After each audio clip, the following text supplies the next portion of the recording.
Welcome to day 329 of our one-year Bible reading plan.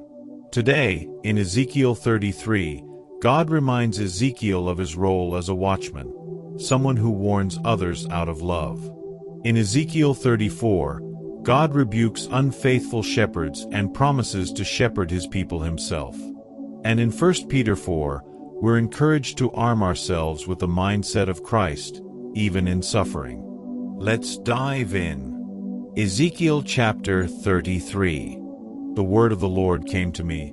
Son of man, speak to your people and say to them, when I bring the sword against a land, and the people of the land choose one of their men and make him their watchman, and he sees the sword coming against the land and blows the trumpet to warn the people, then if anyone hears the trumpet but does not heed the warning and the sword comes and takes their life, their blood will be on their own head. Since they heard the sound of the trumpet but did not heed the warning, their blood will be on their own head. If they had heeded the warning, they would have saved themselves. But if the watchman sees the sword coming and does not blow the trumpet to warn the people, and the sword comes and takes someone's life, that person's life will be taken because of their sin, but I will hold the watchman accountable for their blood. Son of man, I have made you a watchman for the people of Israel. So hear the word I speak and give them warning from me. When I say to the wicked, you wicked person, you will surely die, and you do not speak out to dissuade them from their ways, that wicked person will die for their sin, and I will hold you accountable for their blood. But if you do warn the wicked person to turn from their ways, and they do not do so, they will die for their sin, though you yourself will be saved. Son of man, say to the Israelites, this is what you are saying, our offenses and sins weigh us down, and we are wasting away because of them. How then can we live? Say to them, as surely as I live, declares the sovereign Lord, I take no pleasure in the death of the wicked, but rather that they turn from their ways and live. Turn from your evil ways. Why will you die, people of Israel? Therefore, Son of man, say to your people, if someone who is righteous disobeys, that person's former righteousness will count for nothing. And if someone who is wicked repents, that person's former wickedness will not bring condemnation. The righteous person who sins will not be allowed to live even though they were formerly righteous. If I tell a righteous person that they will surely live, but then they trust in their righteousness and do evil, none of the righteous things that person has done will be remembered. They will die for the evil they have done. And if I say to a wicked person, you will surely die, but they then turn away from their sin and do what is just and right, if they give back what they took in pledge for a loan, return what they have stolen, follow the decrees that give life, and do no evil, that person will surely live, they will not die. None of the sins that person has committed will be remembered against them. They have done what is just and right, they will surely live. Yet your people say, the way of the Lord is not just, but it is their way that is not just. If a righteous person turns from their righteousness and does evil, they will die for it.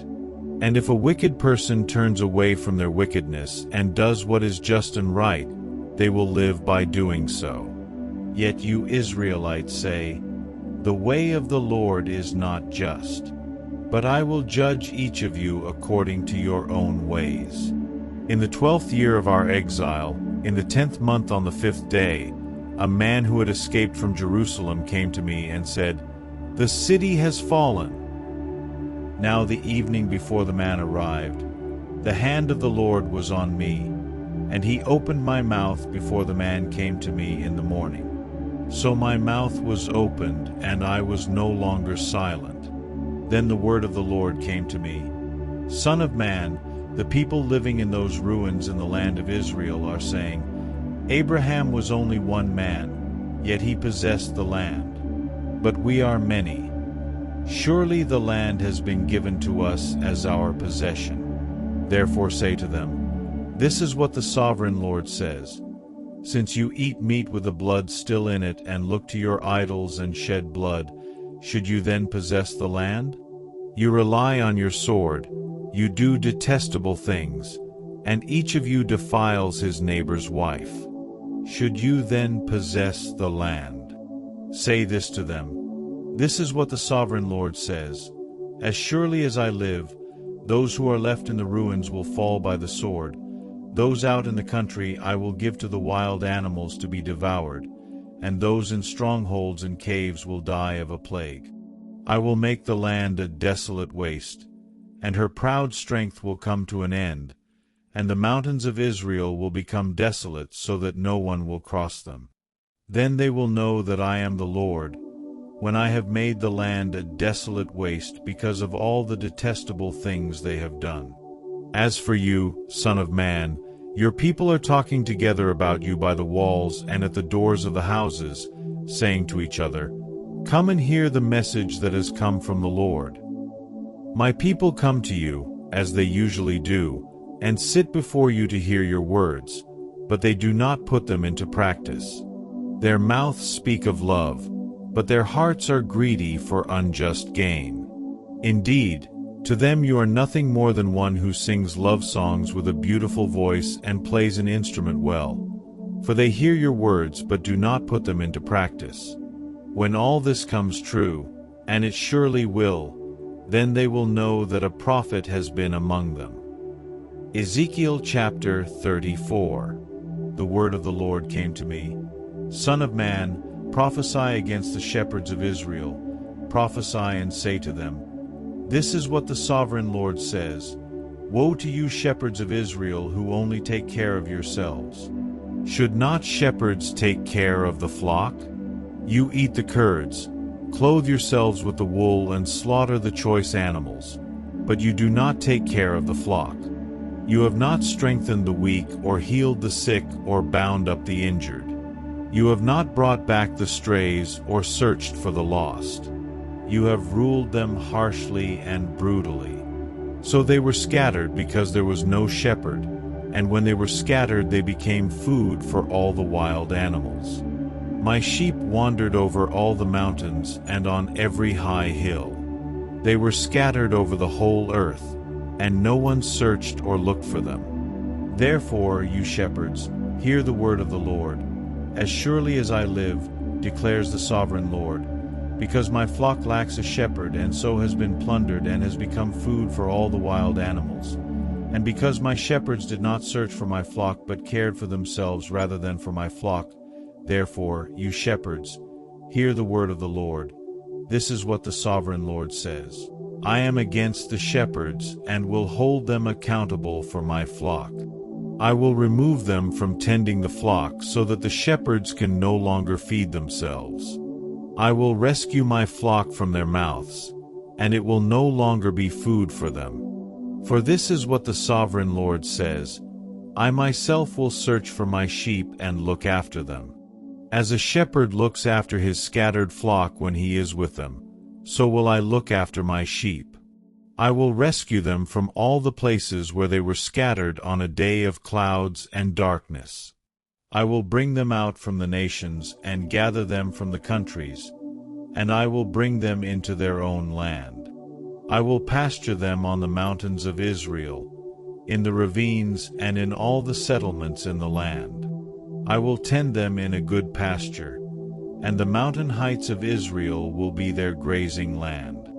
There they will lie down in good grazing land, and there they will feed in a rich pasture on the mountains of Israel. I myself will tend my sheep and have them lie down, declares the sovereign Lord. I will search for the lost and bring back the strays. I will bind up the injured and strengthen the weak, but the sleek and the strong I will destroy. I will shepherd the flock with justice. As for you, my flock, this is what the sovereign Lord says: I will judge between one sheep and another, and between rams and goats. Is it not enough for you to feed on the good pasture? Must you also trample the rest of your pasture with your feet? Is it not enough for you to drink clear water? Must you also muddy the rest with your feet? Must my flock feed on what you have trampled and drink what you have muddied with your feet? Therefore this is what the Sovereign Lord says to them. See, I myself will judge between the fat sheep and the lean sheep. Because you shove with flank and shoulder, butting all the weak sheep with your horns until you have driven them away, I will save my flock, and they will no longer be plundered. I will judge between one sheep and another. I will place over them one shepherd, my servant David, and he will tend them. He will tend them and be their shepherd. I the Lord will be their God, and my servant David will be prince among them. I the Lord have spoken. I will make a covenant of peace with them, and rid the land of savage beasts, so that they may live in the wilderness and sleep in the forests in safety. I will make them and the places surrounding my hill a blessing. I will send down showers in season. There will be showers of blessing. The trees will yield their fruit, and the ground will yield its crops. The people will be secure in their land. They will know that I am the Lord, when I break the bars of their yoke and rescue them from the hands of those who enslave them. They will no longer be plundered by the nations, nor will wild animals devour them. They will live in safety, and no one will make them afraid.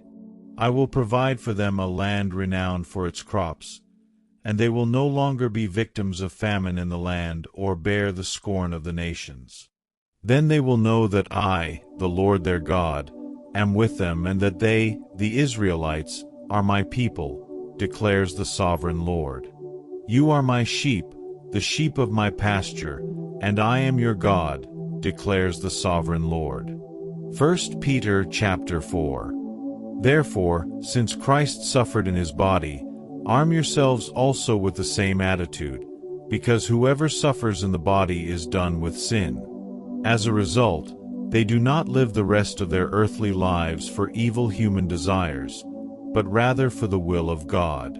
For you have spent enough time in the past doing what pagans choose to do, living in debauchery, lust, drunkenness, orgies, carousing, and detestable idolatry. They are surprised that you do not join them in their reckless, wild living, and they heap abuse on you. But they will have to give account to him who is ready to judge the living and the dead. For this is the reason the gospel was preached even to those who are now dead, so that they might be judged according to human standards in regard to the body, but live according to God in regard to the Spirit. The end of all things is near. Therefore be alert and of sober mind, so that you may pray. Above all, love each other deeply, because love covers over a multitude of sins. Offer hospitality to one another without grumbling. Each of you should use whatever gift you have received to serve others, as faithful stewards of God's grace in its various forms.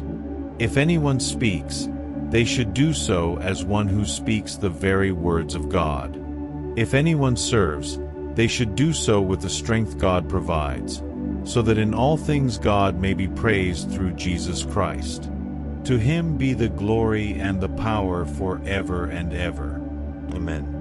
Dear friends, do not be surprised at the fiery ordeal that has come on you to test you, as though something strange were happening to you.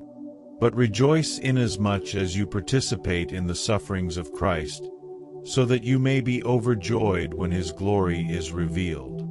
If you are insulted because of the name of Christ, you are blessed, for the Spirit of glory and of God rests on you. If you suffer, it should not be as a murderer or thief or any other kind of criminal, or even as a meddler. However, if you suffer as a Christian, do not be ashamed, but praise God that you bear that name. For it is time for judgment to begin with God's household, and if it begins with us, what will the outcome be for those who do not obey the gospel of God? And, if it is hard for the righteous to be saved, what will become of the ungodly and the sinner? So then, those who suffer according to God's will should commit themselves to their faithful Creator and continue to do good. Thank you for joining today's Bible reading. Remember, God calls us to watchfulness, love, and faithful living even through trials. See you tomorrow for Day 330.